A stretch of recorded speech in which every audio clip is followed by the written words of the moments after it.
What's up, guys? RJ Base the Third here, and today we're going to be talking about how we all need to learn how to shut up. When we are talking to sellers, it is important for us to remember that this is not about us, it's about them. We are the buyer, they are the seller. They need to sell us on the property. Now, I've been talking about awkward silence and shutting up for years now, but recently I've been doing a lot more call reviews of other people's calls, and I've seen being quiet, shutting up, awkward silence being used inappropriately. So I wanted to create another video to really break down when you should shut up, how to utilize awkward silence, and why we are wanting to utilize awkward silence. Okay. Now let's get into the beginning aspects of talking to a seller about their property. Okay. Now, I always want to validate that they still want to sell the property, right? I want to get a price out of them early on. And then I want to ask open ended questions to allow them to talk about what is most important to them. Okay. This is your first opportunity for you to then shut up, utilize silence, because here's the facts. Sellers are not professional property sellers. Okay. This is not like they've gone to school. This is not like they do this all day, every day. They probably don't have a script in mind. Okay. They're not prepared for this moment. So if you ask them a question, there's a solid chance that they're going to give you a response and not be fully prepared for the entire response. So maybe there's something they haven't thought about. One of the things that we want to utilize silence for is to allow them to kind of gather their thoughts, catch their breath, and maybe allow them to remember something that they just didn't tell you, right? What a lot of closers are doing nowadays that I see is they ask a question and they get an answer, and then they immediately start talking, even if they don't know what the next question they're going to ask is. So another benefit of us kind of shutting up and being quiet is it allows us to catch our thoughts and think about what's the next appropriate question to get more information out of the seller. The goal when you're talking to a seller is that they should be doing like 80 to 90% of the talking.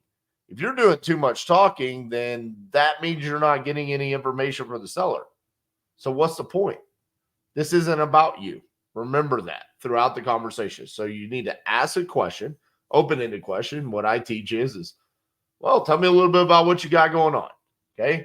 This opens it up. The seller starts explaining about their situation, maybe their pain and their motivation. Hopefully it's about their pain and motivation. And then when they stop talking, have a regular like cadence and a rhythm to it where it's like 1 second, 2 seconds, 3 seconds. Okay. Now I know that they're done. I'll ask my next question. Okay. A lot of times what we see is that right before a seller is about to open up and say something, the closer will interrupt them. And there's this awkwardness where they talk over each other. The seller was probably about to just tell you something vitally important that you need to know, but because you felt it necessary to ask another question, and a lot of times it's not even a good question. It's something stupid like, well, how old's the roof? Or when was the last time you replaced the HVAC? These are like my least favorite questions that closers ask. Not that it's not important information, but it's such a closed-ended question that it doesn't really give us a lot of information. I mean, when was the last time you replaced the roof? 5 years ago. Okay.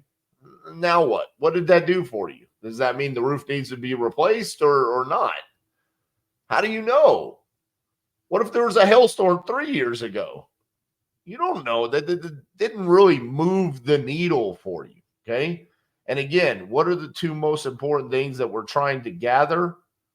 How much do they want? And what is their motivation?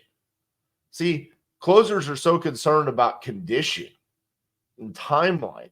These are all relevant, but they're more important to when we know that we have a deal. We know that we're talking to someone that's motivated to sell us the property on a discount. We do that by asking good questions and then being quiet, listening. Work on your listening skills more than anything. And you do that by not talking. See, if you're talking the whole time, you're not listening. You're just rambling on, asking a bunch of close-ended questions that don't move the needle. Okay. So we asked, tell me a little bit about what you got going on. Insert their answer. 1 second, 2 seconds, 3 seconds. Okay. Now ask another open-ended follow-up question based off of their response. And keep the topic on whatever topic it is they chose. So if they chose to talk about condition, then sure, ask another open-ended question about the condition. But if they chose to talk about financials, then that means they want to talk about financials. If they say something like, dude, I just got to get rid of this thing. It's just such a burden on me. What do you mean by it's such a burden on you? See how there was a little bit of a cadence? 1 second, 2 seconds, 3 seconds. I'm waiting to see if they're going to open up, tell me more. If they're not, then I'm going to ask a question. Now, another time where we want to utilize silence is when we're analyzing the deal, right? So we're asking these open-ended questions. What are we doing? What are the actions that we're doing behind the scenes?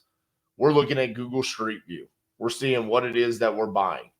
We're comping the property. We're underwriting it, right? We're putting in our numbers in the profit calculator. We're determining what the after repair value is. We're looking at the pictures of the comps to see what repairs were needed. What repairs do we need to do to achieve this property value? That's how we're determining our after repair value. So we're doing all of this. One of the things I've seen lately is the seller will stop talking. And immediately the closer will say, all right, well, just give me a few seconds here. I'm looking to see what's going on in the neighborhood. The problem with that is, and I've used that line before, so you might have seen it. So there is an appropriate time to use that line, and there's an inappropriate time to use that line. One of the times that it's appropriate to use that is if you've already gathered enough information and you're fairly certain that this is a deal that you're wanting to move on into the closing stages. If you have not gathered that much information, then that's an inappropriate time to use that statement. What you need to do is sit and create that awkwardness between you and the seller where the seller is almost wondering what's happening. And then you just say, I'm sorry, I'm trying to see, you said you wanted $100,000. I'm trying to see if I can do $100,000. Listen, the more information you give me, the better. I'm just trying to do my due diligence over here. The other thing that is more likely to happen is that seller is going to feel pressure in the fact that you asked the question, they answered, and there's subtle little things that you can do. When a seller stops talking, you can be like, just that little hint of, I heard you, but I'm not quite sure I understand you.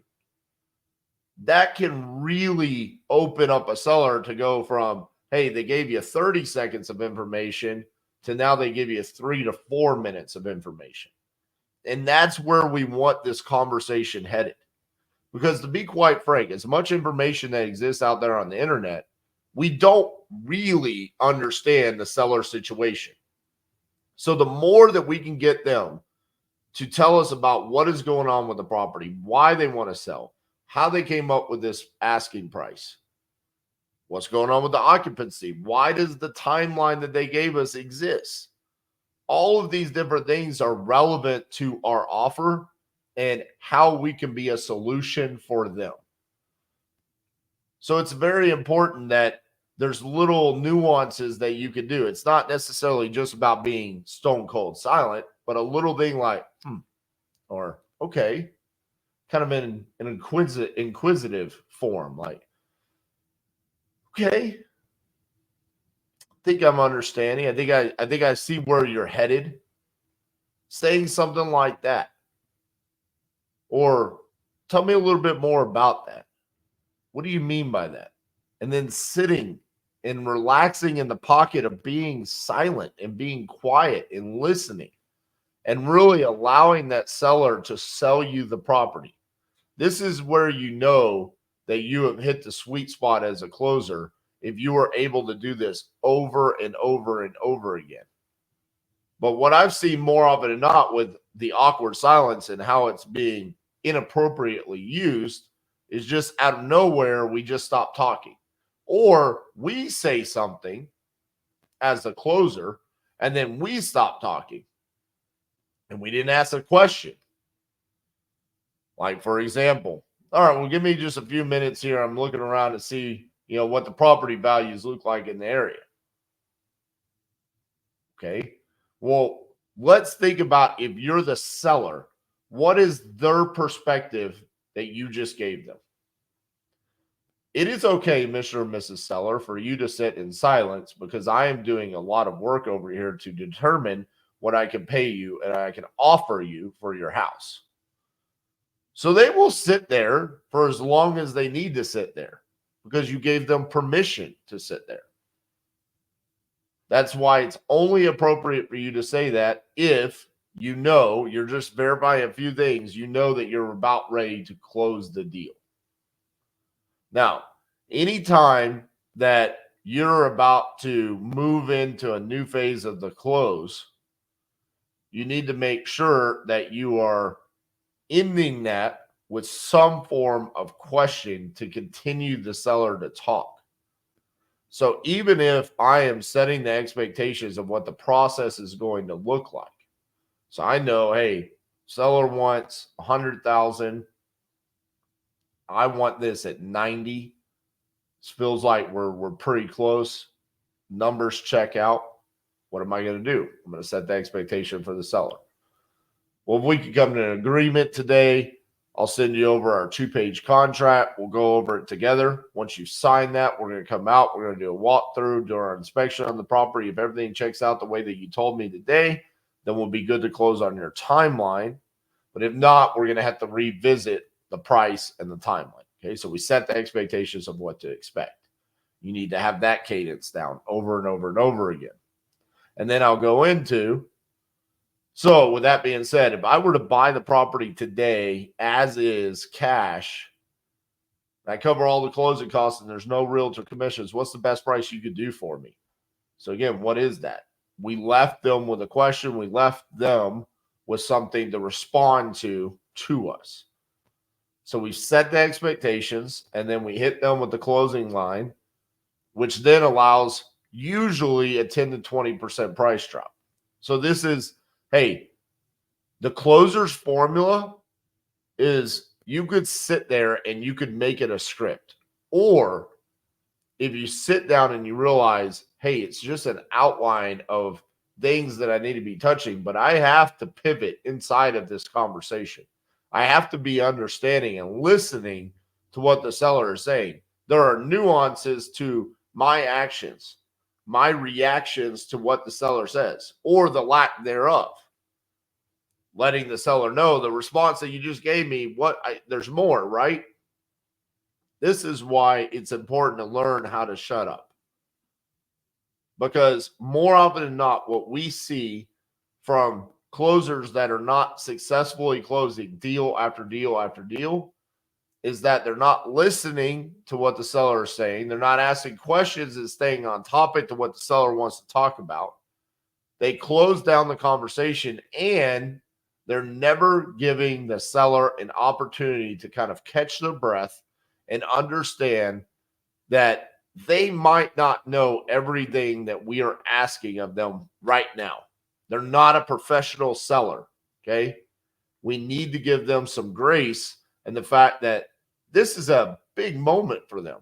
Majority of the time, it's one of the very few times in their life that they're ever going to sell a property. So give them some time and space. And how do you do that? With silence. Sit there, listen, allow them to breathe, allow them to think about what they need to tell you. And then they will open up. And then from there, you ask follow-up questions based off of their responses, based off of the topic that they want to talk about. If you were consistently just blowing through the things that your little checklist of things that you need to know, do you want to sell? What's your price? What's the condition? What's the timeline? Okay, and then you're moving into the close. You're not closing. Okay. You're just hoping that you're talking to someone that is highly motivated and gave you the right price. But the most common seller, the most common bucket of seller that you're going to talk to is highly motivated, but the wrong price. How do you get the price to come down? By listening, asking questions, and understanding their pain and their motivation. The only way you're going to do that is by asking questions and listening and sitting in silence. So you have to learn how to shut up and when to use it correctly. Okay. So remember, only hit a seller with awkward silence after you've asked a question, they've answered, then you sit in silence. If you say something and you don't ask a question, so you give them a statement and then you hit them with awkward silence, you're essentially just giving them permission to sit in silence with you. And that is not going to move the needle. So every single step of the way, you need to be taking an action that moves the needle for you to understand, is this the right price? Can I get it at the right price? And what is their pain and motivation? These are the two most important things when talking to the seller. So I look forward to seeing more call reviews now where the silence and the shutting up is at a higher level. That's what I want to see. Better questions and better listening skills from everyone involved. Let me know what you think in the comments, guys. Make sure you give me a like on this. I promise you, this is going to close you a lot more deals. So take it, implement it, and take that massive action today. Let's go win the day. See you guys tomorrow.